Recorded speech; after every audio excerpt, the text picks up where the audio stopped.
भीमा भगत काशी में रहता और भगवान की भक्ति में डूबा रहता था। उसको कोई मतलब नहीं, जिसने बुलाया भैया भीमा काम कर दे, हो भाई भीमा ये काम कर दो, हो भाई ये कार्य कर दो, हो भाई, जो बुलाता भीमा भगत वहां चले जाता, अपना कार्य कर आ जाता। 2 रुपया 5 रुपया 10 रुपया जो मिलता था उस समय पर, उसमें अपनी जिंदगी को गुजारा कर लेता। एक दिन काशी नरेश को मालूम पड़ा कि ये भीमा भगत है कोई, और भगवान की भक्ति भी करता है, कमाता भी है और अपनी जिंदगी जीता है, किसी से कोई शिकवा शिकायत इसके जीवन में नहीं। काशी नरेश ने भीमा भगत को बुलाया और भीमा भगत को बुलाकर काशी नरेश ने कहा आज से तुम हमारे यहां काम करो, महीने की 1 सोने की मुद्रा तुमको मिलेगी। भीमा भगत और खुश हो गया, भगवान ने मुझको पहले देता था उसमें भी संतुष्टि थी, अब राजा दे रहा है उसमें भी संतुष्टि, बड़ा खुश हो गया, बड़ा खुश। पत्नी भी खुश, बच्चे भी खुश, भीमा भगत भी खुश। अब थोड़ा थोड़ा पैसा बचने लगा, भीमा भगत जोड़ने लगा, रखने लगा, समय निकलता गया। एक दिन भीमा भगत राजा के यहां से कार्य कर आ रहा था, इतने में किसी यक्ष ने आवाज लगाई, भीमा इधर आओ। भीमा ने आवाज सुनकर पलट कर देखा, मुझे कौन बुला रहा, इधर आओ भीमा। भीमा दौड़ कर आया, कौन हो तुम? मैं यक्ष हूं, मेरे पास में 5 घड़े सोने के असरफियों से भरे हुए रखे हैं, मैं तुम्हारी भक्ति को देखकर वो 5 घड़े तुमको देना चाहता हूं। भीमा भगत ने मन में सोचा कि क्या करूंगा लेकर, मेरे को सोने की एक असरफी मिल तो रही है, करना क्या है मुझको। उस परमात्मा ने पेट अगर हमको दिया है तो उसको भरने की जवाबदारी भी उस परमात्मा ने अपने पास रखी है कि मैंने पेट दिया है तो भरूंगा भी मैं, तुझे भूखा नहीं मरने दूंगा। पेट मैंने दिया है, भर दूंगा। पेट भरने की जवाबदारी भोलेनाथ की है, पर तुम्हारे घर की पेटी भरने की जवाबदारी भोलेनाथ की नहीं है कि तुम्हारे यहां करोड़ों का धन भोलेनाथ जी देंगे या बहुत संपदा देंगे या तुम्हारी पेटी भोलेनाथ जी ना ना ना, भोलेनाथ जी कहते मैं पेट भर दूंगा, क्योंकि उसकी जवाबदारी मेरी है, क्योंकि मैंने तुझे जन्म दिया, मैंने तुझे पृथ्वी पर पैदा किया, ये जवाबदारी मेरी है। अब भीमा भगत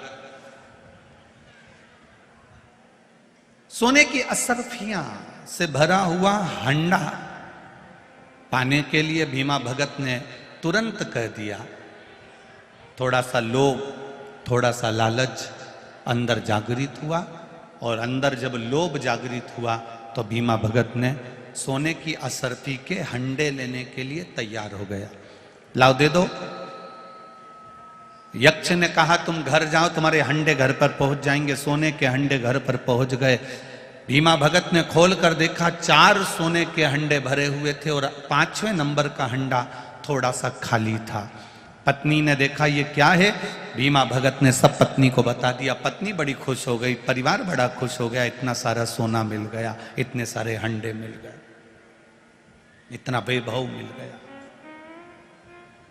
भीमा भगत को बड़ा दुख हुआ। यक्ष ने तो कहा था कि 5 हंडे भरे हुए हैं,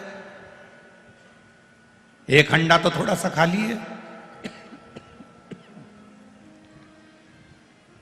एक हंडा थोड़ा सा खाली है। पत्नी ने कहा तो क्या हुआ, जो दिया वो कम थोड़ी ना दिया। भीमा भगत को लग गया नहीं, इस हंडे को तो मैं भर दूंगा। राजा के यहां से जो कमाई करके लाता था वो कमाई उसमें डालना प्रारंभ करा, हंडे को भरना प्रारंभ करा। निकलते निकलते 25-30 साल हो गए, पर हंडा नहीं भरा रहा, वो हंडा नहीं भरा। भीमा भगत आजकल अच्छे से सेवा नहीं कर रहा राजमहल में। राजा को सूचना मिली कि ये अच्छे से काम नहीं कर रहा। भीमा भगत से पूछा तुम आजकल काम नहीं कर रहे हो? भीमा भगत ने कहा सरकार, एक असरफी से मेरा क्या होगा, थोड़ी तनख्वाह बढ़ा दीजिए। राजा ने 5 असरफी कर दी। उसके बाद भी भीमा भगत ले जा के डालने लगा, पर वो हंडा नहीं भराया। राजा ने फिर भीमा भगत को देखा कि कारण क्या है आखिर। तो राजा ने, भीमा काम कर रहा था और राजा ने मुख से कह दिया, क्यों और भीमा भगत, कहीं यक्ष के 5 अंडे के चक्कर में तो नहीं फंस गए तुम? और वो 5 अंडे वो 5 अंडे यक्ष के जिसके चक्कर में तुम फंसे हो, उसका एक हंडा थोड़ा सा खाली होगा और वो हंडा जिंदगी भर नहीं भराएगा। भीमा भगत ने राजा से कहा, बिल्कुल सत्य कहते हो, उसके चक्कर में मेरा भजन छूट गया, उसके चक्कर में मेरा भोजन छूट गया, उसके चक्कर में मेरा नाम कीर्तन छूट गया, उसके चक्कर में मेरा संतोष, मेरी नींद, मेरा चैन, सब कुछ समाप्त हो गया, सब कुछ चले गया। बस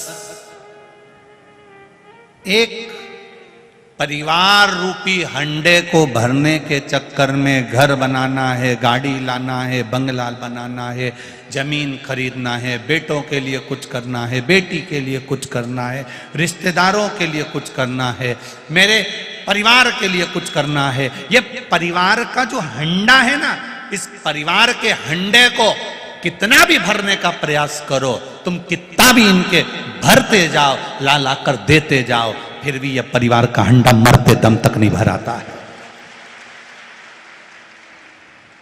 यह परिवार का हंडा मरते दम तक नहीं भराता।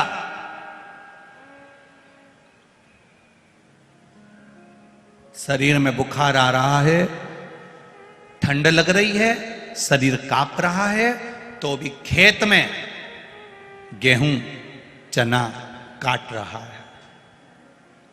अब कोई पूछे उससे, एक किसान से, दुनिया के लोग कहते हैं किसान सबसे ज्यादा सुखी रहता है। उसका शरीर देखना, धूप में तपा हुआ होगा, एक एक गेहूं के दाने को फटक फटक कर निकाल निकाल कर रखता जाएगा। एक गेहूं का दाना भी इधर उधर नहीं होने देता, पूरा दाना बटोर कर मंडी में लेकर जाता है, और मंडी में जब उस अनाज की कीमत उसकी मेहनत से भी जब कम मिलती है, तब किसान की आंख में आंसू भर आता है।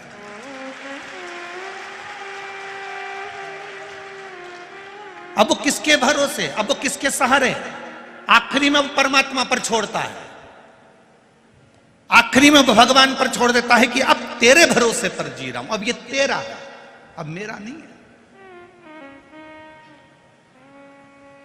शरीर में ताप पड़ रहा है, शरीर में बुखार आ रहा है, सिर दुख रहा है, घुटना दुख रहा है, पांव दुख रहा है, हाथ दुख रहा है, उसके बाद भी मेहनत कर रहा है।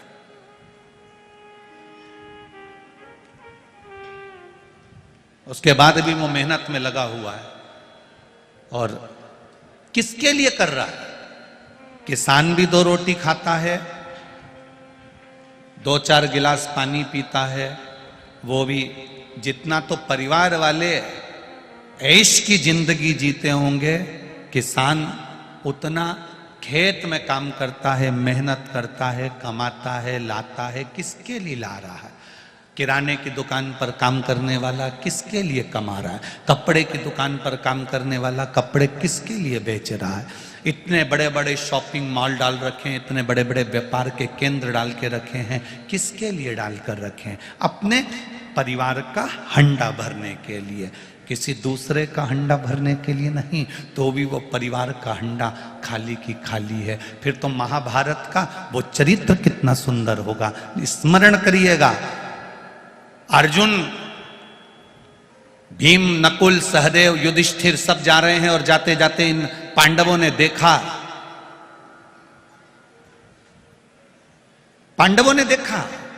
एक गाय बछिया को जन्म देती है, और गाय बछिया का दूध पीती है। बछिया को गाय का दूध पीना था, परंतु अर्जुन ने देखा कि गाय ने बछिया को जन्म दिया और बछिया का दूध पी रही है। अर्जुन आश्चर्य में पड़ गया। आगे गया तो क्या देखता है? एक पक्षी जिसके पंख पर राम और श्याम लिखा हुआ है। पक्षी उड़ता उड़ता आया और उड़ते उड़ते आकर उसने मरे हुए कुत्ते का मांस नोचा और चले गया। अर्जुन आश्चर्य में पड़ गए। पक्षी के पंख पर राम और कृष्ण लिखा है, पक्षी के पंख पर राम और श्याम लिखा है, और ये मरे हुए कुत्ते का मांस खा रहा। फिर देखा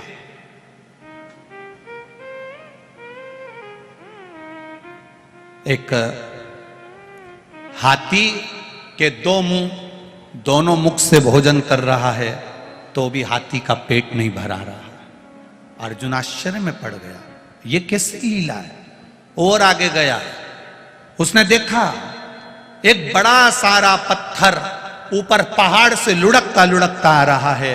उसने बड़े बड़े वृक्षों को गिरा दिया, एक छोटे से घास के तिनके ने उस पत्थर को रोक दिया। एक घास का तिनका उस पत्थर को रोक देता। अर्जुन आश्चर्य में पड़ जाते हैं, कैसी लीला है। अर्जुन भगवान कृष्ण के पास गए और उनसे विनती करी, आज मैंने कुछ आश्चर्यजनक चीजें देखी है, मुझे बड़ा आश्चर्य हो रहा है। क्या आश्चर्य है अर्जुन?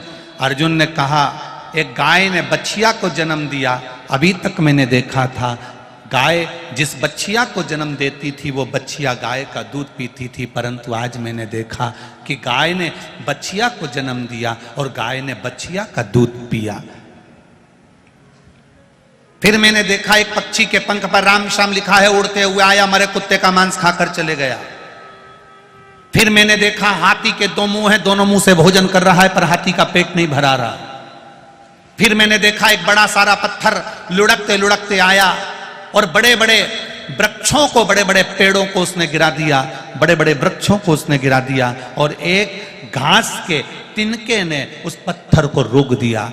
अर्जुन कहते हैं, मुझे समझ में नहीं आता ये कैसी लीला है। भगवान कृष्ण कहते हैं, अर्जुन अब कलयुग आ गया, ये कलयुग की लीला चालू हो गई।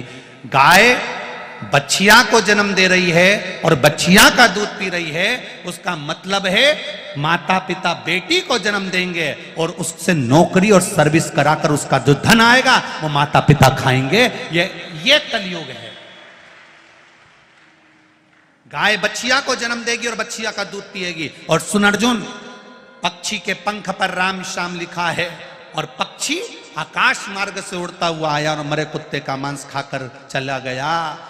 अरे ये पक्षी राम श्याम लिखा है, ये राम नाम कृष्ण नाम की चादर को दुनिया के लोग बदनाम कर देंगे। दिन में चादर ओढ़ेंगे और रात में वही कुछ गलत काम कर जाएंगे। ये कलिकाल बड़ा विचित्र रहेगा अर्जुन, बड़ा विचित्र है कलिकाल, इसको समझना होगा।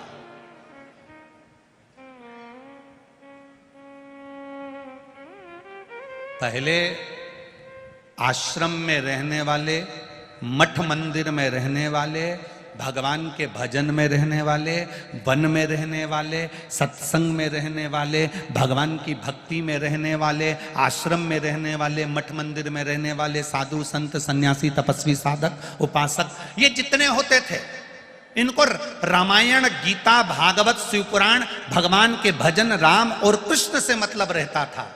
पर धीरे धीरे धीरे धीरे धीरे धीरे कलिकाल का प्रभाव बढ़ता गया। जो बड़े बड़े मठ मंदिर आश्रम आदि कादिक होते चले गए, अब वो राम कृष्ण शिव भक्ति भगवान का भजन कीर्तन इसको छोड़कर कहीं ना कहीं संसार के लोगों में कहीं ना कहीं वो अंदर प्रवेश करते चले गए। भगवान छूटता गया, रामायण छूटती गई, गीता छूटती गई, पुराण छूटती गई, और जो बड़े बड़े बहुत बड़े बड़े पद पर रहे वो धीरे धीरे संसार के लोगों में भरमाते चले गए। पहले के संत, पहले के साधु, पहले के गुरु, पहले मठ में रहने वाले, पहले आश्रम में रहने वाले, पहले साधु के रूप में रहने वाले, पहले संत के रूप में रहने वाले, पहले के भगवंत, पहले के भजन करने वाले राम और कृष्ण को पकड़ना चाहते थे। आज के जमाने के लोग किसी न किसी सत्ताधारी को पकड़ने का प्रयास करते हैं कि वो हमारे हो जाएं, वो हमसे जुड़ जाएं, वो हमारे हो जाएं। आज का दुनिया पलट गई है, बदल गई, बदल गई। अर्जुन ने कहा, मैंने तीसरा देखा, एक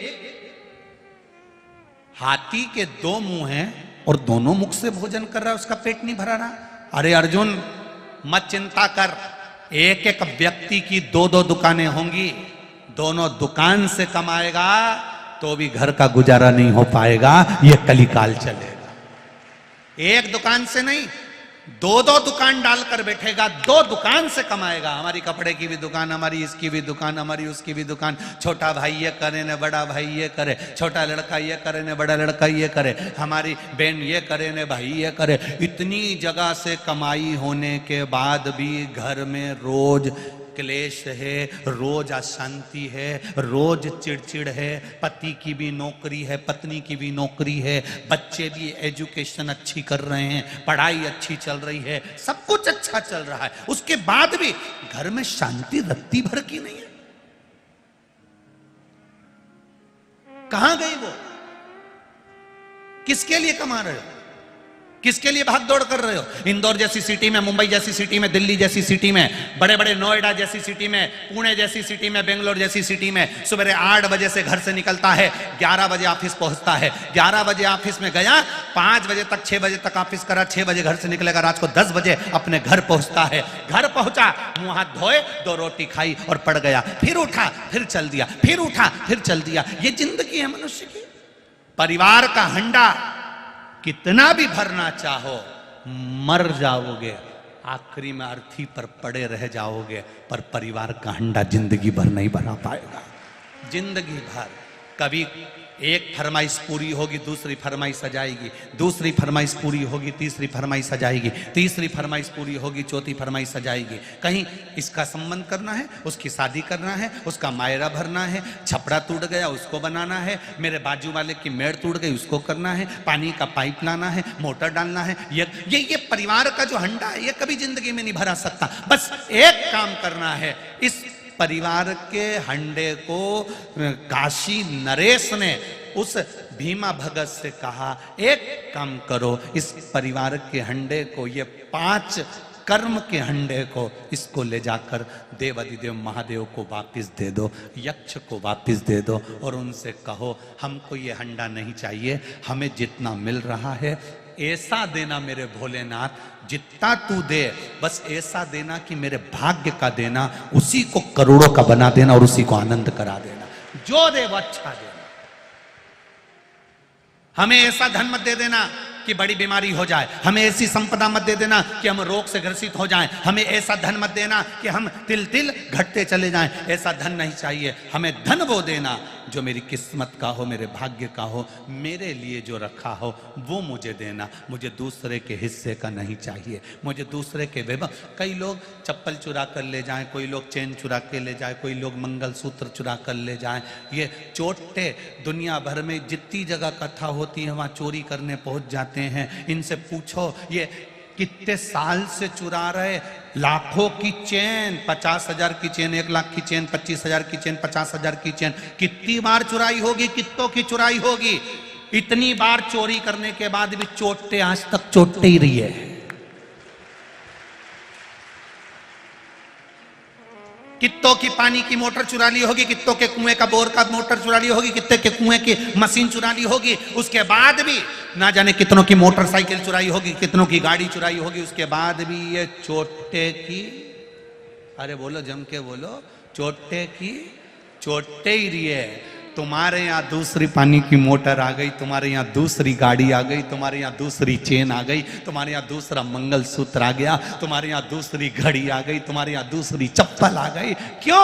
उसने तो चोरी करी थी पर देने वाले ने वापस लौटा दिया। ये उसकी कृपा थी। ये चोर ले, वो चोटा आज तक चोटा है, वो आज तक नहीं सुधरा है, वो चोटा की छोटा ही है।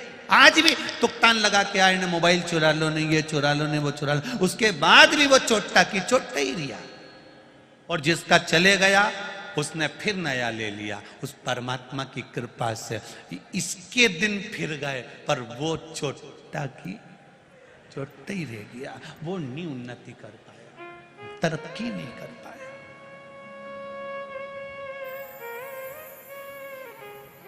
हंडा नहीं भरना है हमको। वो हंडा, परिवार का जो हंडा है वो बहुत मुश्किल है कि भरा जाए। आप लोगों के परिवार का हंडा भरा गया हो तो बात दूसरी है, क्योंकि तुम तो कोटेश्वर के पास के। और शिव पुराण कहती है परिवार का हंडा भरना बहुत कठिन है साहब, सबको संतुष्ट करना बहुत कठिन है। परिवार में 5 सदस्य रहते हैं, परिवार में 10 लोग रहते हैं, वो 10 खुद आपस में एक दूसरे से संतुष्ट नहीं रह पाते तो दूसरे की क्या बात करें कि दुनिया कैसे संतुष्ट हो जाएगी। हम दुनिया को संतुष्ट करने चले, हम दुनिया को प्रसन्न करने चले, हम दुनिया को खुश करने के लिए चले, कैसे हो जाए? कितना भाव से मेरे महादेव कहते हैं कि मैंने तुझे जन्म तेरे लिए दिया है, किसी दूसरे के लिए नहीं दिया। जगत गुरु शंकराचार्य जी तो कहते हैं पुनरपि जननम पुनरपि मरणम, बार बार जन्म बार बार मृत्यु के प्रपंच से तुम्हें छूटना है। कब तक जन्म लोगे? कब तक? जन्म और मृत्यु के प्रपंच से हम छूटना, उसके भजन के बल को हम बढ़ाएं। कहा एक हाथी के 2 मुख, दोनों मुख से भोजन करे तो पेट ना भराए। दुनिया के लोगों ने व्यापार बढ़ा लिया, खूब व्यापार बढ़ाया, खूब व्यापार बढ़ाया, खूब जमीन बढ़ाई, खूब व्यापार बढ़ाया, मकान बढ़ाया। छोटा सा था 2 मंजिल का कर लिया, छोटा सा था पीछे बाड़ा बना लिया, छोटा सा मकान बड़ा कर लिया, जमीन बढ़ा ली, व्यापार बढ़ा लिया, घर बढ़ा लिया, वंश बढ़ा लिया, सोना बढ़ा लिया, चांदी बढ़ा ली, हंडा बढ़ा लिया, ट्यूबवेल बढ़ा लिया, कुआं बढ़ा लिया, दुनिया का सामान बढ़ा लिया, फसल बढ़ा ली, पर भजन नहीं बढ़ा पाया। जिस दिन भजन बढ़ जाता उस दिन सब बढ़ जाता। भक्ति नहीं बढ़ा पाया, विश्वास नहीं बढ़ा पाया। जिस दिन भक्ति और विश्वास दोनों प्रबल हो जाए, भक्ति और विश्वास जिस दिन दृढ़ हो जाए उस दिन परमात्मा मिल गए। आपका विश्वास क्यों नहीं बढ़ता? बहुत है।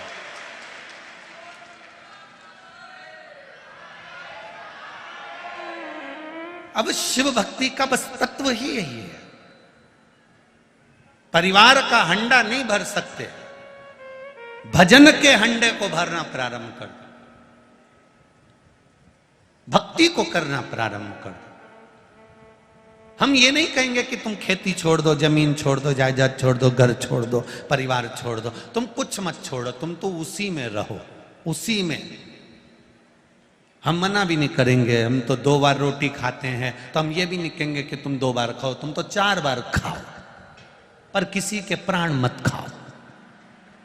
मना थोड़ी ना, खाओ। चित्त को परमात्मा में लगाना प्रारंभ करो। उसका भजन, उसका कीर्तन, उसका मंत्र जाप, उसका स्मरण, उसका किया गया एक नाम जाप, श्री शिवाय नमस्तुभ्यम। आपने दिल से जपा है, दिल से कहा है, तो उसने दिल से सुना है, दिल से सुना।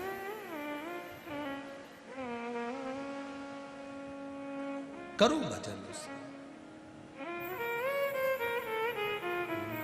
अब हाथी के 2 मुख। फिर अर्जुन ने भगवान कृष्ण से कहा, एक बड़ा सारा पत्थर पहाड़ पे से लुढ़कता लुढ़कता आ रहा, बड़े बड़े वृक्षों को उसने गिरा दिया, एक घास के तिनके ने उस पत्थर को रोक दिया। भगवान कृष्ण कहते हैं, अर्जुन मत घबराओ, जब कलयुग आएगा बड़े बड़े धर्म शास्त्रों को, नियम को गिरा देगा।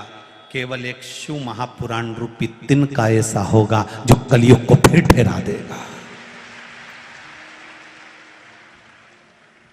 शिव महापुराण रूपी एक तिनका, शंकर का भजन, शंकर का स्मरण। दुनिया के लोग कहते हैं कि ये कलिकाल में हो क्या रहा है, जिधर जाओ लोग एक लोटा जल लेकर शंकर जी के मंदिर जा रहे हैं, बच्चे बच्चे मंदिर जा रहे हैं, बूढ़े लोग मंदिर जा रहे हैं, शिव के भजन में लगे, शंकर के गुणगान में लगे, शंकर के स्मरण में लगे। आज गांव गांव, शहर शहर पैसे वाला करोड़पति हो चाहे रोड पर रहने वाला एक साधारण सा गरीबड़ा ठेला चलाने वाला क्यों ना हो, वो भी मजदूर हो, वो भी एक लोटा जल शंकर जी को चढ़ा रहा है। ये कली काल में शिव युग आ गया, कलयुग गया, शिव का युग। कलयुग जब लुढ़कता हुआ आएगा, कलयुग जब बढ़ता हुआ आएगा, कलयुग जब पहुंचेगा, एक छोटा सा घास का तिनका, एक शंकर का नाम स्मरण, एक लोटा जल, शिव की भक्ति, शंकर के नाम का गुणगान, शिव का स्मरण, इस कलयुग को रोकने की सामर्थ्यता रखता है। सामर्थ्यता।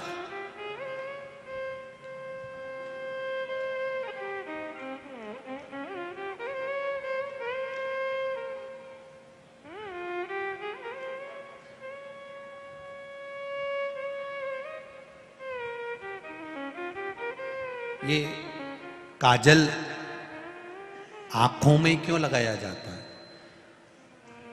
उसका केवल एक ही कारण है, कालोज अपने नयन में रहेगी तो सामने वाले में कालोज नजर नहीं आएगी।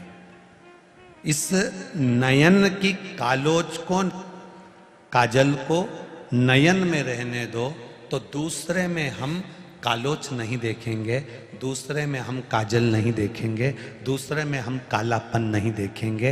अपनी दृष्टि में लगाकर रखना। दुनिया को भले हमारी आंख में कालोच दिख जाए पर हमें किसी के जीवन में कालोच नजर ना आए, किसी के जीवन में ना। अच्छा देखो ना, दक्ष प्रजापति के यहां कई कन्याओं के जन्म हुए और उस कन्याओं के जन्म के बाद में भी दक्ष प्रजापति ने मां देवी से, दुर्गा भवानी से, जगत धात्री से एक कन्या और मांगी। मां ने कहा कि कन्या ढूंढने कहां जाऊंगी, मैं खुद तेरे यहां बेटी बनकर जन्म लूंगी, मैं खुद आऊंगा। और मां बेटी बनकर जन्मी। प्रसूति माता के गर्भ से सती मैया का प्रागट्य, माता सती का माता प्रसूति के गर्भ से हुआ सती मैया का जन्म। और वो सती मैया जो भगवान देवादिदेव महादेव की अविरल भक्ति में डूबी रहती थी। एक लक्ष्य, एक विचार, एक दृष्टि, केवल शिव को पाने की माता सती के हृदय में बैठी रहती।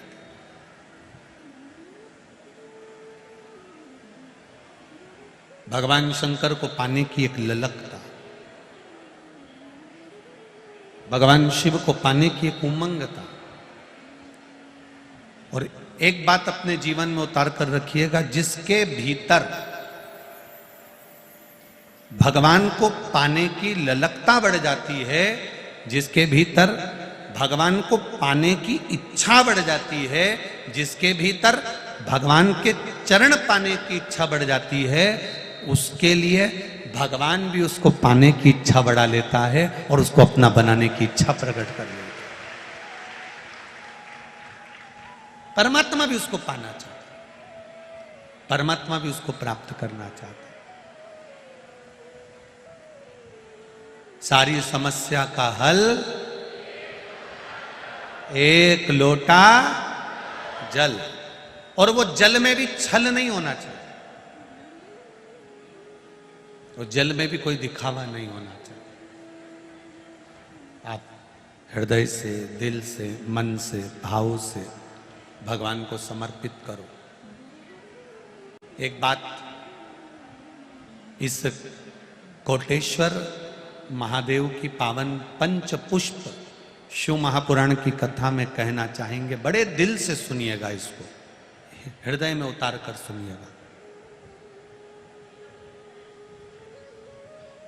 कई लोग कहते हैं गुरुजी शंकर भगवान पर गंगा जल चढ़ाएं तो शिव जी जल्दी प्रसन्न होते हैं, और इतना गंगा जल हमारे पास में नहीं है कि हम रोज शंकर भगवान को गंगा जल चढ़ाने के लिए जाएं। शिव महापुराण की कथा ये नहीं कहती कि आप शंकर भगवान को रोज गंगा जल चढ़ाएं या शिव जी को गंगा जल चढ़ाओगे तो प्रसन्न होंगे। शंकर भगवान की तो कथा कहती है, शिव महापुराण की कथा कहती है, एक लोटा जल जब आप देव अधिदेव महादेव को चढ़ा रहे हो, जो शंकर भगवान से स्पर्श हो गया, शिवलिंग से छू गया, वो जल अपने आप गंगा जल बन गया, अलग से जल गंगा जल नहीं, उसको छुआ और वो जल गंगा जल हो गया, छूते ही। बस एक बात अपनी जिंदगी में उतार कर रखिए, जो भी आप देव अधिदेव महादेव को दें वो शुद्ध दें। शुद्ध से मतलब जैसा चावल आप खाते हो, शंकर जी को एक चावल का दाना चढ़ाओ तो वो चढ़ाना जो तुम खाते हो, सस्ता नहीं। तुम अच्छा खाते हो तो अच्छा चढ़ाओ, तुम सस्ता खाते हो सस्ता चढ़ाओ, तुम मीडियम खाते हो मीडियम चढ़ाओ। शंकर भगवान की कथा कभी नहीं कहती कि तुम शंकर जी को 1 किलो दूध चढ़ाओ, कि 5 किलो दूध चढ़ाओ, कि 1 कटोरी भरकर शहद चढ़ाओ, कि 1 कटोरी भरकर घी चढ़ाओ, कि 1 कटोरी भरकर शक्कर चढ़ाओ, कि 1 कटोरी भरकर दही चढ़ाओ, कि 1 कटोरी भरकर पंचामृत चढ़ाओ। ये शिव महापुराण की कथा कभी नहीं कहती। शिव महापुराण की कथा इतना जरूर कहती है, शंकर जी को घी भी चढ़ाना, एक उंगली में लगाकर भी आप चढ़ा रहे हो तो वो घी चढ़ाना जो तुम खाते हो, नकली घी या केमिकल का घी शिव जी को ना चढ़ाना। दूध चढ़ा रहे हो, शंकर जी को वो दूध समर्पित करो जिस गौ माता के दूध को आप पी रहे हो, गौ माता के दूध का आप पान कर रहे हो, उसमें से 1 चम्मच बराबर का भी दूध अगर शिव जी को चढ़ाओगे, शिव उसको स्वीकार करेगा। 1 लोटा भरकर पाउडर से बना हुआ, केमिकल से बना हुआ 1 बाल्टी दूध भी अगर शंकर जी को चढ़ा दोगे तो वो स्वीकार नहीं करेगा। 1 बूंद चढ़ाओ पर शुद्ध चढ़ाओ। शहद चढ़ा रहे हो, जरूरी नहीं कि कटोरी भरकर शहद चढ़ाना, 1 उंगली के पोर के बराबर कटोरी में से पोंछ कर चढ़ा दो, पर जो शुद्ध है, केमिकल का नहीं, नकली नहीं, जरा सा भी अगर चढ़ा रहे हो तो शिव को चढ़ाइए। दही भी कोई केमिकल का बाजार से खरीद कर नहीं, तुम्हारे पास हो तो चढ़ाओ। शंकर भगवान को कोई केमिकल की वस्तु, कोई नकली वस्तु, कोई बेकार चीज शंकर के शिवलिंग पर मत चढ़ाओ। क्यों?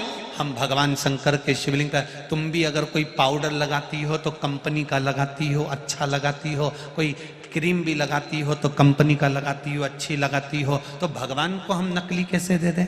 बाजार का हल्का शिव जी को कैसे दे दें? हम ये नहीं कहते कि कटोरी भरकर चढ़ाना, हम ये नहीं कहते कि लोटा भर के चढ़ाना। इस व्यासपीठ से आज तक कथा करते करते इतने साल हो गए, कभी इस व्यासपीठ से ये नहीं कहा कि तुम लोटा भरकर दूध चढ़ाओ, या लोटा भरकर दही चढ़ाओ, या लोटा भरकर शहद चढ़ाओ, या लोटा भरकर घी चढ़ाओ। बोला कभी? किसी ने? इतने सालों से टीवी पर कथा सुन रहे हो, इतने सालों से कभी सुना हो ऐसा बोला हो कि लोटा भर के चढ़ाओ? कभी सुना हुआ? अब हां, दुनिया के लोग भले कुछ भी कह दे, दुनिया के लोगों का तो क्या किसी का मुंह बंद कर सकते हो? माता जानकी के लिए अपशब्द कह दिया, सीता मैया वापिस अयोध्या में आ गई फिर कह दिया, तो दुनिया का मुख तो बंद करना बड़ा कठिन काम होता है। कोई तो कह देगा कि महाराज 50 लाख ले रहा, 60 लाख ले रहा, 70 लाख ले रहा, तो जो दे रहे हैं एक बार उनको लेकर कुबेरेश्वर धाम तो आ जाओ, उनके चरण धोकर हम भी पी लेंगे। जो 50 लाख दे रहा है, 52 लाख दे रहा है, 1 करोड़ दे रहा है, 50 लाख दे रहा है, उनको लेकर एक बार तो कुबेरेश्वर धाम आओ। जिस धाम का नाम कुबेरेश्वर धाम हो, जहां कुबेर खुद लुटाने के लिए बैठा हो, ये पत्र भर भर कर दे रहा हो, तो किसी से मांगकर हम क्यों किसी के सम्मुख में जाएं? एक बात का स्मरण करिएगा, कहने वाला कुछ भी कहे, आग लगे बस्ती में, अपन रहो मस्ती में। शिव की आराधना, एक बार कोई मिल जाए तुमको जिसने कहा कि साहब इन्होंने इतना लाख, 50 लाख, 60 लाख, 70 लाख, उसको लेकर जरूर आना, उसका पूजन करेंगे और पूरी मीडिया के सामने ऑनलाइन उससे जरूर खिलवाएंगे कि कौन सी जगह, किस जगह भैया कि तूने 55 लाख, 60 लाख, 70 लाख, 1 करोड़, 2 करोड़ कुछ दिया हो तो जरूर बताना, क्योंकि हम भी तो सुने कि बाबा का इतना बड़ा भगत कहाँ से आ गया जो इतने लाख दे दिए। हम भी तो देखे उसको, उसके हम भी तो चरण छुए कि उसने इतना दिया। उसका तो गुणगान पूरे देश में होना चाहिए जिसने इतना दिया। फिर छुप कर क्यों दे रहा भैया? तेरा तो नाम पूरे विश्व में होना चाहिए कि तूने इतना दिया। पूरे विश्व में लोग जरा सा सोना चढ़ाते हैं तिरुपति में जाकर तो उनका नाम अखबारों में छप जाता है, तो तुझे तो फिर अखबारों में छपवाना चाहिए कि मैंने लाखों रुपए दिए, प्रूफ के साथ। भजन में मन लगाओ। कभी इस व्यासपीठ से नहीं कहा कि 1 लोटा भर के दूध चढ़ाना, 1 लोटा भर के दही चढ़ाना, 1 लोटा भर के शहद चढ़ाना, 1 लोटा भर के घी चढ़ाना। शंकर भगवान के शिवलिंग पर जो चढ़ाना 1 बूंद के बराबर भी चढ़ाना, तो केमिकल वाला नहीं, नकली नहीं। जैसा तुम खाते हो वैसा चढ़ाना, जैसे तुम रहते हो वैसा रहना। फूल भी नहीं है, चावल का दाना चढ़ाना। इस व्यासपीठ से बार बार कहा, कुछ भी नहीं है, जल भी नहीं है तो उसके मंदिर को बस प्रणाम कर लेना। यह भी नहीं बन सके तो उसके दरवाजे के सामने से मुस्कुरा कर निकल जाना, तो तब काट देता है। और उसके दरवाजे के सामने से मुस्कुरा कर भी नहीं जा सकते तो उसके शिखर का दर्शन कर लेना। शिखर दर्शनम सर्व पाप नाशनम, उतने में भी वो कल्याण कर देता है। केवल उसका दीदार, केवल उसका दर्शन, केवल उसका आनंद हमारे जीवन को सुख दे जाता है, आनंद दे जाता है। कल कोई कह रहा था गुरुजी, कोई टीवी पर महाराज जी बोल रहे थे कि नारी को शिवलिंग नहीं छूना चाहिए या ऐसा नहीं करना चाहिए वैसा। हम कहते हैं जिसने शिव महापुराण कभी पढ़ा नहीं, जिसने शंकर के तत्व को नहीं जाना, गीता प्रेस गोरखपुर की शिव महापुराण की किताब लेकर आइए, पुस्तक लेकर आइए, उसके विद्धेश्वर संहिता का 75 नंबर का प्रश्न निकालिए। उसमें एक एक चीज मिल जाएगी कि शंकर को चढ़ा हुआ पदार्थ कैसे खाना चाहिए, शिव जी पे चढ़ा हुआ जल पीने के कितने दोष मिट जाते हैं। शंकर भगवान को जब कोई स्त्री, कोई पुरुष, कोई नारी, कोई बच्चा, कोई बूढ़ा केवल स्पर्श कर लेता है तो 84 लाख योनियों में फिर जन्म नहीं होता है। यह शिव पुराण कह रहे।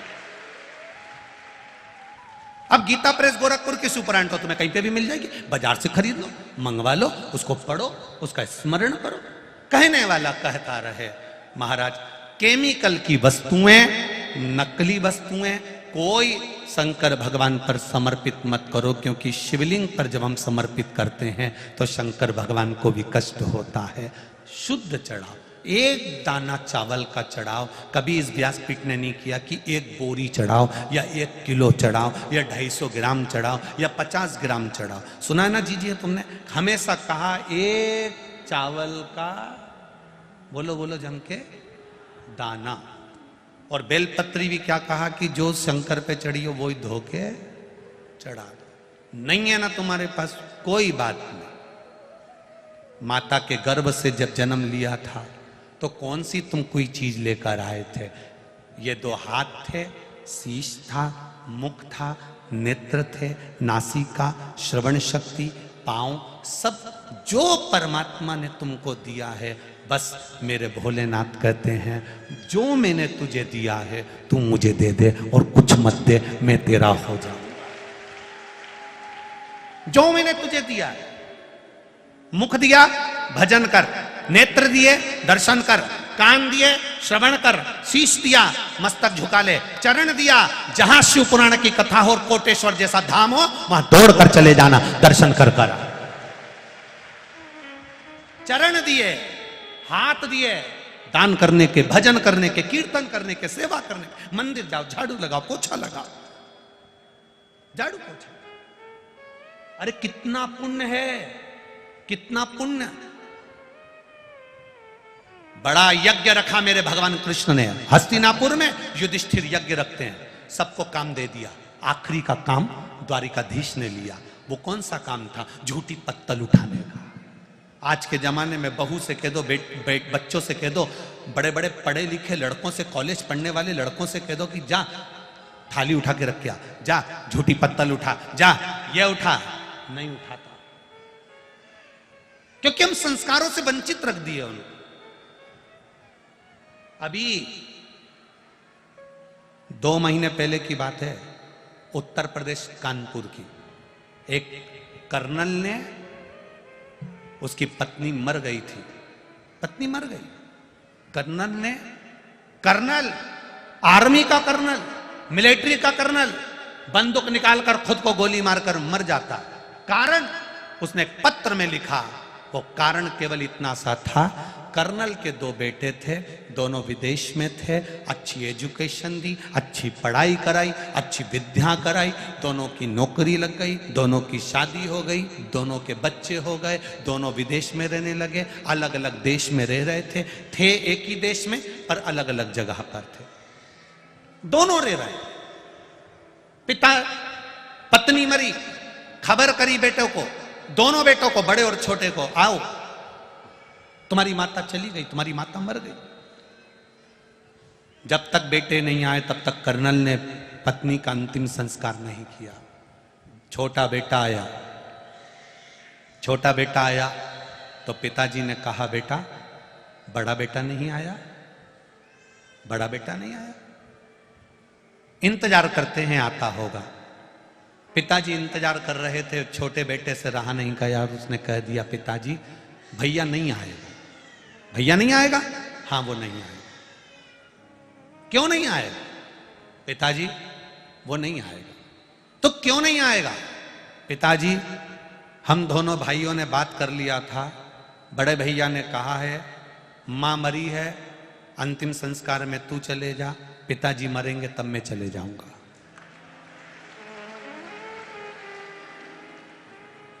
मां मरी है छोटे, अंतिम संस्कार में तू चली जा, पिताजी मरेंगे तब मैं चले जाऊंगा। बेटे के शब्द सुने और पिता की आंख में आंसू आए, अंदर गए, उन्होंने एक लेटर लिखा कर्नल ने, उसमें लिखा, हम दोनों माता पिता ने अपनी पूरी जिंदगी इनकी पढ़ाई में लगाई, हमने पूरी कमाई इनके पढ़ने में, विद्या में, शादी में, प्रॉपर्टी में, परिवार के इसी हंडे को भरने में हमने जिंदगी लगा दी और पूरा जीवन बच्चों को दे दिया। और बच्चे कह रहे हैं कि माँ मरे तो तू चले जाना और बाप मरे तो मैं जाऊंगा। पिताजी ने लिख दिया कि बार बार आने की जरूरत नहीं है, मेरी प्रॉपर्टी का आधा हिस्सा मैं मिलिट्री को देता हूं और आधा हिस्सा अनाथालय को देता हूं और गोली मारकर मर। क्या संस्कार दिए हमने बच्चों को कि बेटा एडिलैंड में, बेटी है न्यूयॉर्क, बेटा एडिलैंड में, बेटी है न्यूयॉर्क, और ब्राइट बच्चों के लिए हुआ बुढ़ापा डार्क। काका क्या करोगे, ये रुपया कहां धरोगे, क्या करोगे इससे धन का? बेटे को पढ़ाया, doctor, engineer, collector, SP, DSP, तुम्हारे मर्जी पड़े, मंत्री, संतरी, कलंतरी, जो बनाओ, पर शिव पुराण कहती है सबसे पहले उसको संस्कारित बनाओ, नहीं तो तुम्हारा अंतिम संस्कार नहीं कर पाए। बच्चों को संस्कार नहीं दोगे तो अंतिम संस्कार नहीं हो पाएगा। जिस गांव में पानी की कमी होती है वहां की फसल बिगड़ जाती है, और जिस घर में संस्कारों की कमी होती है वहां की नस्ल बिगड़ जाती है। वृद्धाश्रम में जाकर देखना, बड़े बड़े पढ़े लिखे लोगों के माता पिता वृद्धाश्रम में मिलते हैं, कभी कोटेश्वर जैसे गांव के लोगों के माता पिता कभी वृद्धाश्रम में नहीं मिलेंगे, क्योंकि वो सेवा करना जानते हैं। ग्रामीण में रहने वाला, गांव में रहने वाला अपने माता पिता को साथ रखना पसंद करता है। पत्नी से झगड़ा इस बात का होता है गांव में कि मैं मेरी मां को नहीं छोड़ सकता, मैं अपने बाप को नहीं छोड़ सकता, तुझे छोड़ दूंगा पर अपने माँ बाप को नहीं छोड़ सकता। गांव में लड़ाई इस बात की होती है और शहर में लड़ाई इस बात की होती है छोड़ जाओ माता पिता को। और वो भेरू भी ऐसा माता पिता का बैग बांध के चंद्र घंटा के केले पे छोड़ भी आया। बारी जगदम्बा बारे भेरू गजब करा, पढ़ाया इसलिए, विद्याध्ययन इसलिए कराया, इसलिए तुमको ये बनाया, इसलिए विद्याध्ययन कराया, बाहर पढ़ने पहुंचाया। संस्कारों से विहीन औलाद नहीं होना चाहिए, संस्कारों से ग्रसित संतान होना चाहिए, जिससे मरने पर तुम्हारी औलाद तुम्हारा अंतिम संस्कार कर दे। अगर संस्कार दोगे तो अंतिम संस्कार होगा, नहीं तो सब ऑनलाइन हो रहा है, खरीदी ऑनलाइन हो रही है, कपड़े ऑनलाइन आ रहे हैं, तो तुम्हारा अंतिम संस्कार भी ऑनलाइन होता है। संस्कार दीजिए। 20 वर्ष तक माता पिता बच्चे को राम बनाने की चेष्टा करते हैं और 20 दिन की कुसंगति बेटे को रावण बना देती है। क्यों पड़ा कुसंगति में? हमारी संगत अच्छी नहीं हो पा रही। किस लिए? क्यों? कुछ अच्छा देने का प्रयास करो साहब। शंकर भगवान को ज्यादा नहीं चाहिए। शिव जी को कोई कहे कि 5 किलो दूध चढ़ाओ ने, 10 किलो दूध चढ़ाओ ने, 25 किलो दूध चढ़ाओ, कोई कहे शक्कर चढ़ाओ, कोई कहे घी 2 किलो चढ़ाओ, कोई कहे कि इनको शहद 1 किलो चढ़ाओ। शिव पुराण कहती है कण का मात्र भी चढ़ाओगे, जरा सा केवल एक बूंद भी चढ़ाओ तो केमिकल का मत चढ़ाओ, असली चढ़ाओ। जब तुम असली उसको दोगे, क्योंकि दुनिया बड़ी विचित्र है, खुद को खाने के लिए अच्छा घी चाहिए और जब पंडित जी पूजन कराने आए तो उनको 25 रुपए किलो वाला घी चाहिए। दुकान पे जाकर के देते किराने वाले के यहाँ, नवरात्रे का हवन है हमारे यहाँ। नवरात्रे का हवन है, हाँ, देवी जी का हवन है तो हवन का घी दे दो। क्या बोले? बोलो बोलो रीजी जी, हवन का घी दे दो। अब हवन का घी दुकान वाले ने ऐसा निकाल के दिया, ऐसा निकाल के दिया कि 25 बार गरम कर लिया तो भी वो कल्ला पत्थर की पत्थर ही रहा। देवी जी को आहुतियां दे रहे, देवी प्रसन्न होगी, देवी प्रसन्न होगी। देवी जी नाक बंद करके बैठी, ना जाने क्या लेकर आ गया, बदबू में मारे जा रही। तूने मेरी नाक बंद करी, जा मैं तेरे फेफड़े बंद करती जा। चढ़ा नकली। हवन का घी दे दो। सत्यनारायण जी की कथा है, कथा के लिए कपड़ा दे दो। कपड़े वाला भी चतुर, सत्यनारायण की कथा के लिए फर्री जैसा कपड़ा लाया, सब कुछ दिखे, सब कुछ। और के पंडित जी बहुत ले लेते हैं, फर्री जैसा कपड़ा। वो 9 ग्रह 16 मात्रिका का, किस काम का, किस चीज के? हम ये नहीं कहेंगे कि तुम करोड़ों में दो, हम ये नहीं कहेंगे कि महादेव को तुम 1 लाख बेलपत्र चढ़ाओ, हम ये नहीं कहेंगे कि महादेव को तुम 1 लाख फूल चढ़ाओ। हम इतना जरूर कहेंगे, जो तुम दे रहे हो, 1 लोटा जल भी दे रहे हो तो उसमें छल नहीं होना चाहिए। बस जल अपने घर का, दिल से, मेरा बाबा है, मेरा महादेव है, मेरी सुनता है। बाप को, पिता को तुमसे कुछ नहीं चाहिए। बेटा ससुराल जाता है, पिता उसको 500 का नोट देता है। बेटा तीरथ जाता है, पिता उसको 500 का नोट देता है। बेटा रतलाम जाए, नीमच जाए, ओमकारेश्वर जाए, उज्जैन जाए, पिता अपनी झोली में से, अपनी जेब में से 500 और 1000 रुपए निकाल कर देता है। पर ऐसा बेटा आज तक नहीं देखा जब बाप तीरथ जा रहा हो और बेटा 5000 निकाल के दे दे। बाप तीरथ जा रहा है, पिता तीरथ जा रहा है, पिता ओमकारेश्वर जा रहा है, पिता महाकालेश्वर जा रहा है, पिता कहीं तीर्थ जा रहा है और बेटा को मालूम है पिताजी जा रहे हैं, बेटे को मालूम है पिताजी जा रहे हैं और कहे कोई तो कहो दे दे। पत्नी कहती है उनके पास है तो थारे हस्बैंड के पास में भी तो है, फिर क्यों नहीं बोला? नहीं, पिताजी के पास है। और पिता, घर का बाप, घर का पिता दुनिया की वो पूंजी है जिसके पास कुछ भी नहीं होता तो भी चैन की नींद सोता है, खुश होकर जीता है, वो बाप होता है। बच्चों को देता है, ले ले ले ले, छोड़ दिया, पर खुद भूखा रह जाएगा, पर बच्चों को नहीं रखता।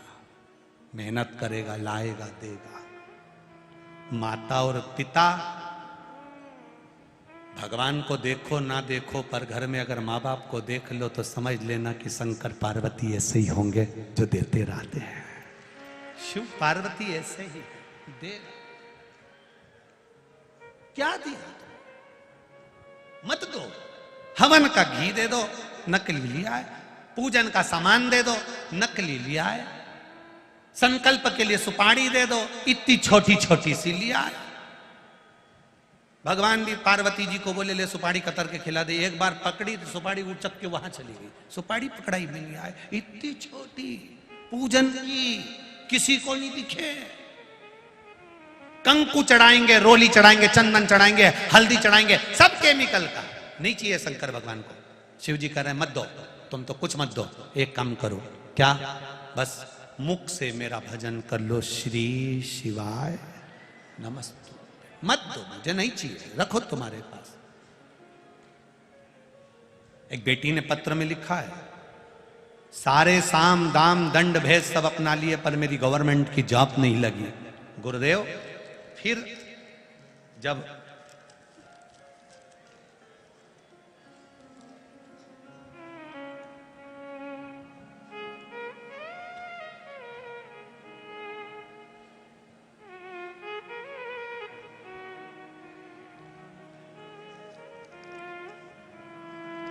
शंभो शरणे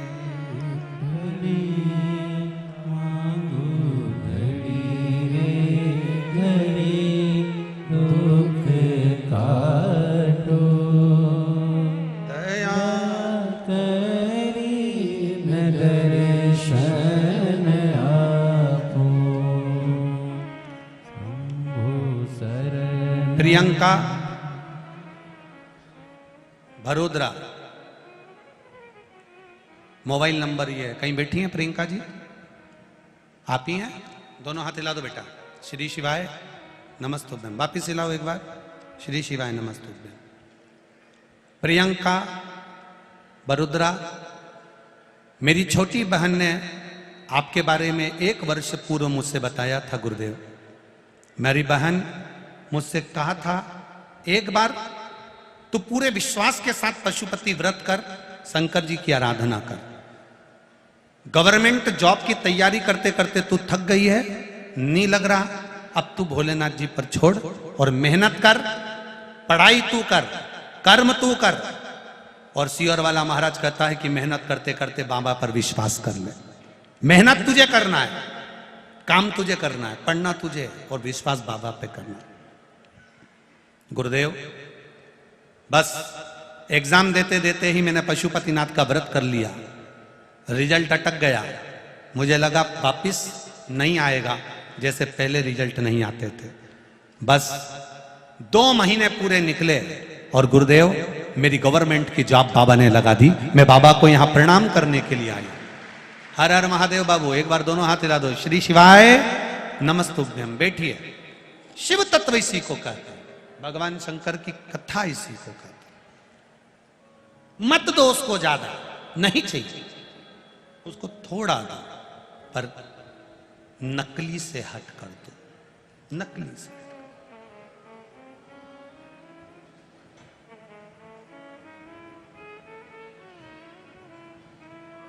बहुत दूर से, भाव से, दिल से शिव को समर्पित करना, हृदय से।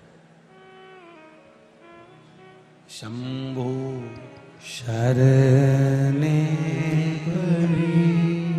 मांगो घड़ी रे घड़ी, दुख काटो दया करी न दर्शन आपो। दया करी न दर्शन आपो। आप करो उसका गुणगान, आप करो उसका भजन। सती मैया का जन्म हुआ, शिव जी में विलीन हो रही हैं, तब साधना करी, शंकर भगवान के साथ विवाह हो गया। शंकर सती का विवाह हुआ, शिव जी सती मैया को कुंभज बाबा के यहाँ, अगस्त ऋषि के यहाँ कथा सुनाने ले गए। कथा सुनाने ले गए, सती जी का मन नहीं लगा, चित्त नहीं लगा।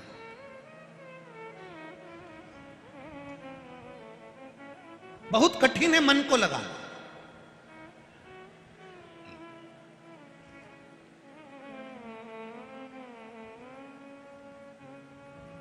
ठाकुर शरद सिंह जी सिसोदिया जी, आपको धन्यवाद देना चाहूंगा। आपके कारण आज कम से कम ये लाखों भक्त शंकर की कथा में अपना मन तो लगाए हैं। एक बार जोरदार ताली बजाएं इनके लिए। बहुत सारी चित्त तो लगा है, मन तो लगा है, इस भक्ति को वहां परमात्मा तक लाए तो।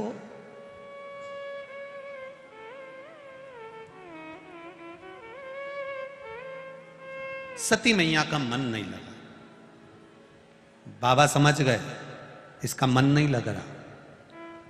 कई लोग पशुपति व्रत करते हैं, कहते हैं उसने करा और उसका काम हो गया और हमने करा, हमारा क्यों नहीं हुआ?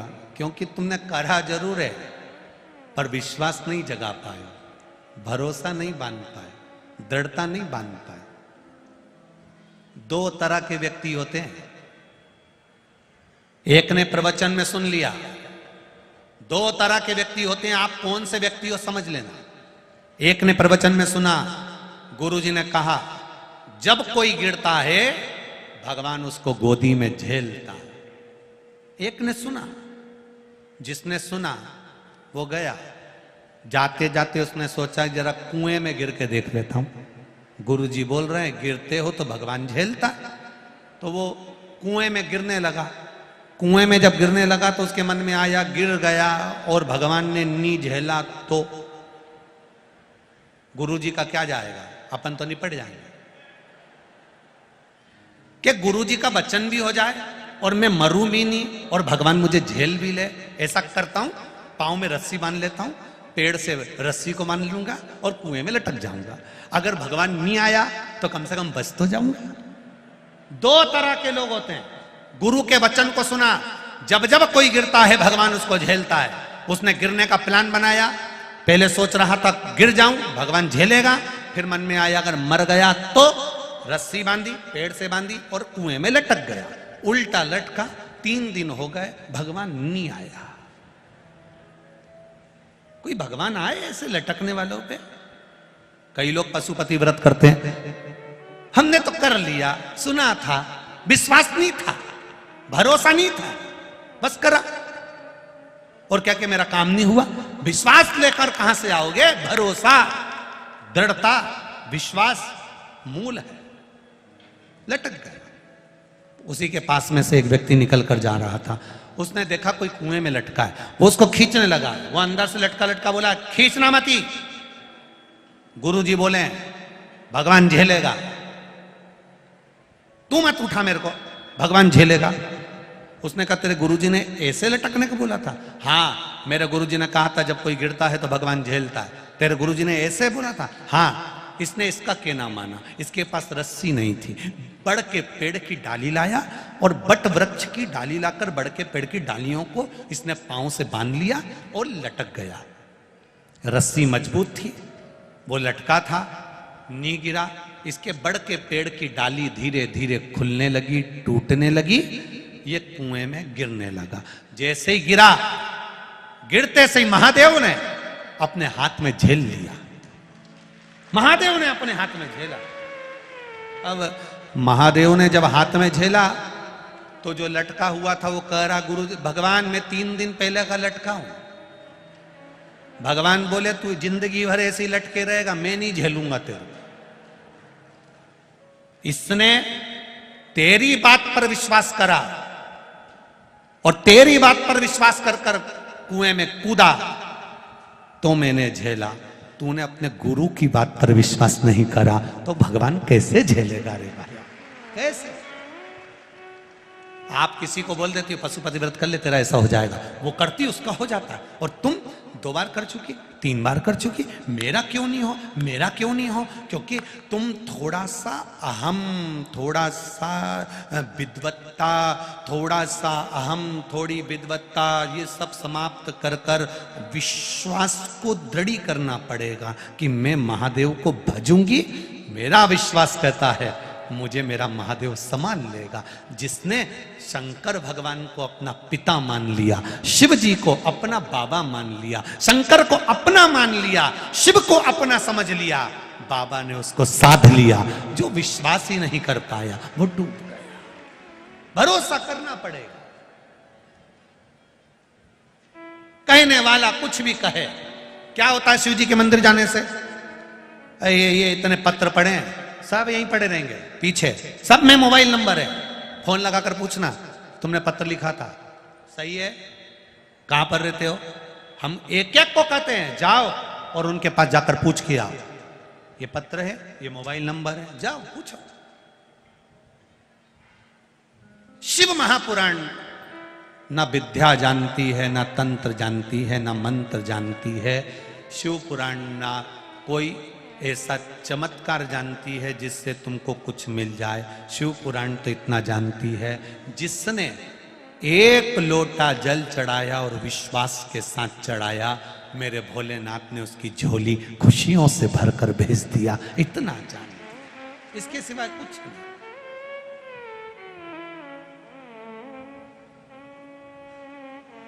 बस इतना जानो। भरोसा कितना है? एक किसान अगर खेती करने के लिए जाता है, फसल बोने के लिए जाता है, उसका भरोसा होना चाहिए कि मैंने जो बीज डाला है ये बीज उगेगा, ये मेरा विश्वास कहता है। दुनिया के लोग कह रहे हैं ये बीज अच्छा नहीं है, ऐसा नहीं है, वैसा नहीं, मेरा विश्वास कहता है उगेगा। आपका भरोसा अगर पक्का है तो बंजर भूमि में भी फसल हो जाती है, और विश्वास पक्का नहीं है तो बंजर भूमि में क्या, खुद की अच्छी प्याऊ भूमि में भी फसल नहीं हो पाती है। विश्वास को दृढ़ करना पड़े, भरोसे को पक्का करना पड़े। आया समय,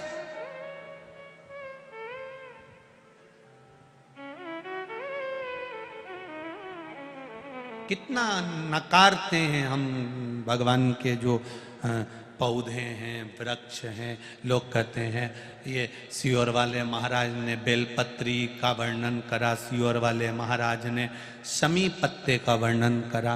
शमी जिसमें कांटे लगे होते हैं, जिसको लोग खेजड़ी कहते हैं राजस्थान में। शमी जिसमें कांटे लगे हैं, जिसको लोग खेजड़ी कहते हैं।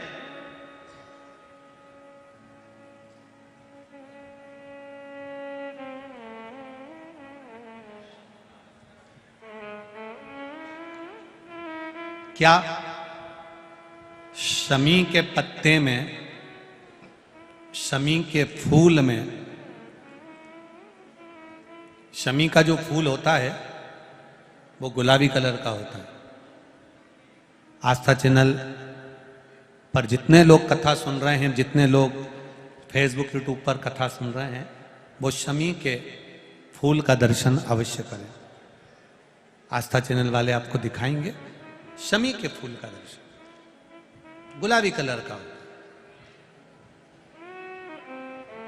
और क्या है इसमें ऐसा? शमी के वृक्ष में, शमी के पत्ते में, शमी का पौधा, शमी का वृक्ष, आखिर इसकी इतनी प्रबलता क्यों है? रामचरितमानस को उठाकर देखिए, बाबा लिखते हैं, राम जी महाराज जब रावण को मारने के लिए लंका पर चढ़ाई करते हैं, और लंका अधिपति पर जब चढ़ाई करने लगे, लंकेश पर, लंका पर जब चढ़ाई करी, तब भगवान शंकर उस जगह पर नहीं दिखे। तब मेरे राम जी ने शमी के पेड़ को प्रणाम करा और कहा, हे भोलेनाथ, आपको मैं शमी के वृक्ष में मानकर प्रणाम कर कर लंका पर चढ़ाई कर रहा हूं।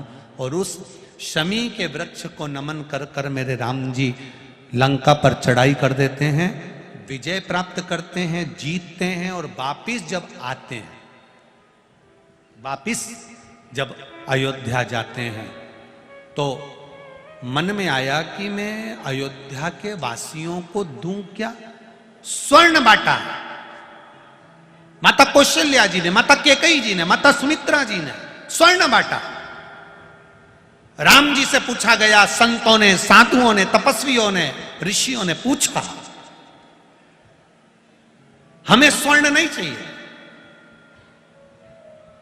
पर स्वर्ण की कीमत के बराबर कोई ऐसी वस्तु दी जाए जो स्वर्ण की कीमत से भी परिपूर्ण हो, तब एक शमी का पत्ता मेरे राम जी ने संतों को, ऋषियों को, साधुओं को दिया।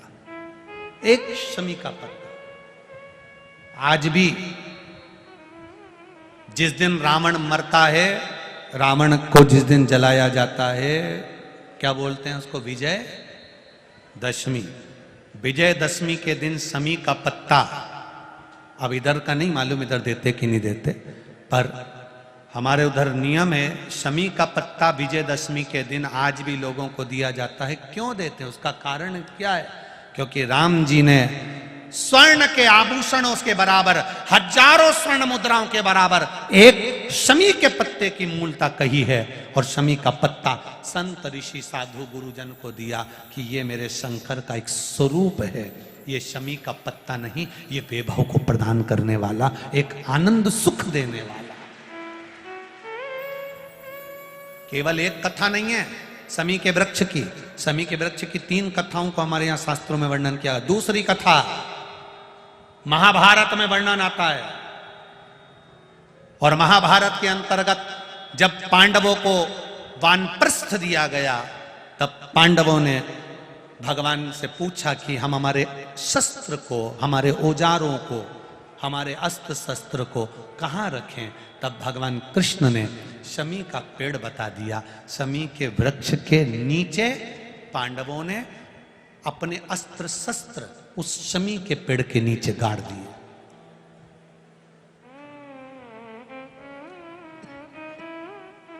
शमी के वृक्ष के नीचे अस्त्र शस्त्र को गाड़ा गया।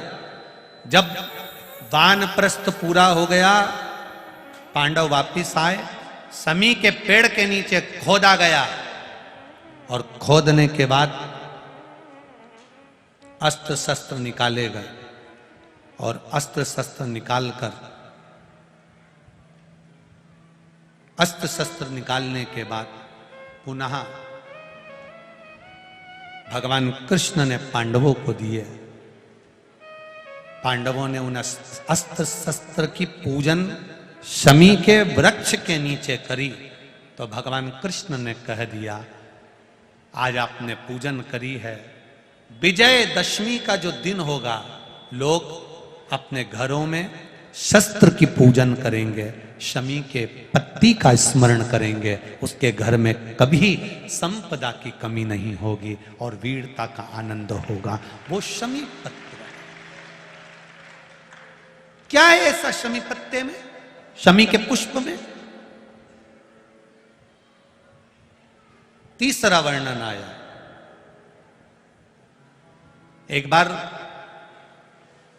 महर्षि वरतंतु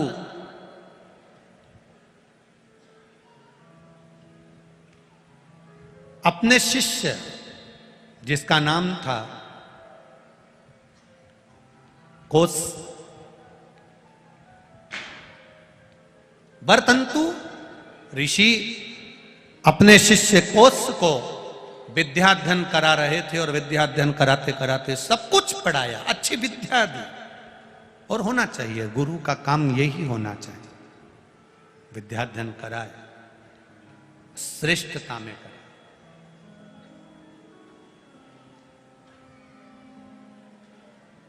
श्रेष्ठता। अब वरतंतु ऋषि ने जब अपने शिष्य कोस को विद्या अध्ययन कराई, सारी विद्या का अध्ययन पूर्ण हो गया, कोस अच्छे पढ़ गए, विद्या अध्ययन पूर्ण हो गया, सारे रस तत्व कोस को प्राप्त हो गए, कोस सारी विद्याओं में निपुण हो गया, सारी विद्याओं में निपुण। गुरु ने उसकी परीक्षा ली, वरतंतु ने परीक्षा ली, सब में कोस पास हो गया, सब में पास, सब में उत्तीर्ण।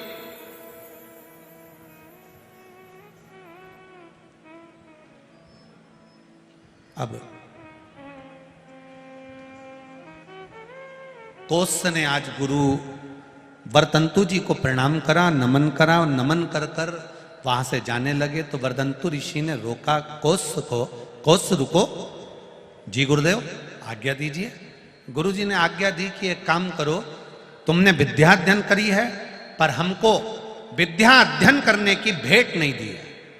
गुरुजी आप आज्ञा करो, मैं आपको क्या भेंट दे दूं? आप आज्ञा तो करो, मैं आपको दूं क्या? क्या प्रदान करूं मैं आपको, आप बोलिए। गुरुजी ने कहा 14 करोड़ सोने की मुद्रा। वरतंतु जी कहते हैं कि मैंने जो तुम्हें पढ़ाया, विद्या अध्ययन कराया, उसके लिए 14 करोड़ स्वर्ण मुद्रा मुझे लाकर दीजिए। कोस की आंख में से आंसू बहने लगे। गुरुवर, मैं एक साधारण सा ब्राह्मण का बालक हूं, साधारण सा ब्राह्मण का बालक हूं, और 14 करोड़ सोने की मुद्रा में विद्या अध्ययन करने के लिए, या मैंने जो पढ़ाई करी या विद्या अध्ययन करी उसके लिए मैं 14 करोड़ सोने की मुद्रा कहां से दे सकता हूं? कैसे दे सकता हूं? नहीं नहीं नहीं, तुमने पढ़ाई करी है तो तुम्हें 14 करोड़ सोने की मुद्रा मुझे गुरु दक्षिणा में देना पड़ेगी। 14 करोड़ सोने की मुद्रा मुझे ला कर दो। कोस की आंख में जल भरा हुआ था। मैं ब्राह्मण का बालक हूं, कहां से ला कर दूंगा साहब? कैसे ला कर दूंगा मैं? कैसे लाऊं? कहां से लाऊं? कोस आंख में आंसू भरकर रोते रोते राजा रघु के पास चले। राजा रघु, जिनसे रघुवंश बना था, जिससे रघुकुल की रीत रखाई थी, उस राजा रघु के पास में कोस ब्राह्मण पहुंच गया। कोस की आंख में आंसू भरे हुए हैं, आंखों में जल भरा हुआ है। एक शमी की पत्ती, एक शमी के पुष्प का महत्व क्या होता है उसको जरा अच्छे से समझना। ये शंकर भगवान के 3 नंबर का पुष्प का वर्णन चल रहा है, शमी के पुष्प।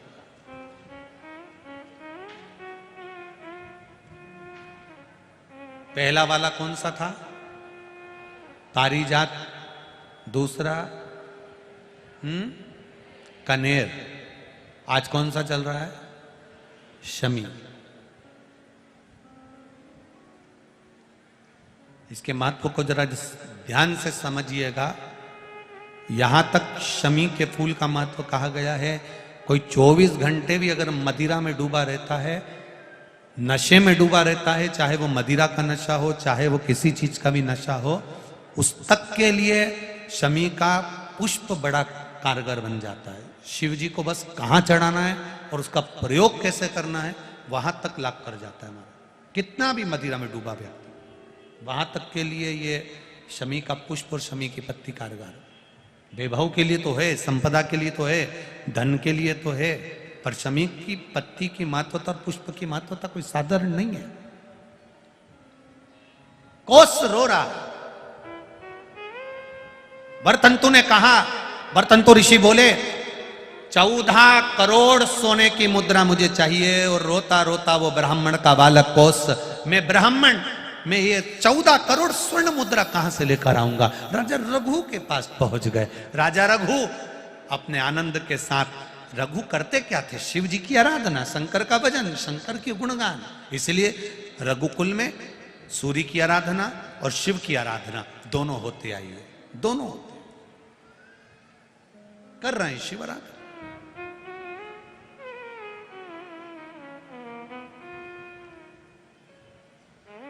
बाबा का गुणगान, बाबा का स्मरण जपते।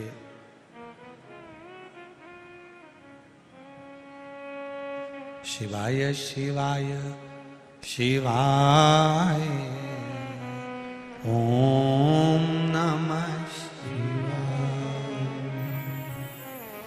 शिवाय शिवाय शिवाय ओम नमः शिवाय ओम नमः शिवाय, ओम नमः शिवाय, ओम नमः शिवाय, ओम नमः शिवाय, ओम नमः शिवाय, ओम नमः शिवाय, ओम नमः शिवाय, ओम नमः शिवाय।